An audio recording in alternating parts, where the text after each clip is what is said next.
अस्सलाम वालेकुम। यकीनन आप सब खैरियत से होंगे। हम आ गए हैं PWD इस्लामाबाद। हम हैं इस्लामाबाद में मौजूद और PWD जा रहे हैं पूरी फैमिली को लेके छोले की चाट खाने।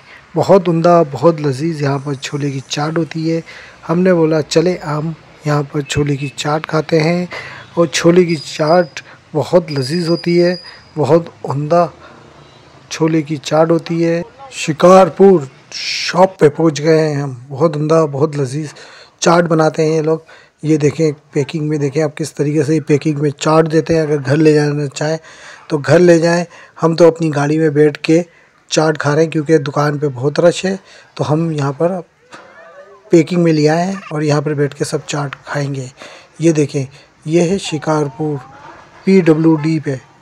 आप यहाँ पर आएँ और चाट का मज़ा लें। बहुत उम्दा, बहुत लजीज चाट होती है यहाँ पर। हम आ गए हैं PWD और शिकारपुर चाट हाउस। चलें आपको हम दिखाते हैं चाट और आप देखें चाट के मज़े और हम लेते हैं चाट के मज़े।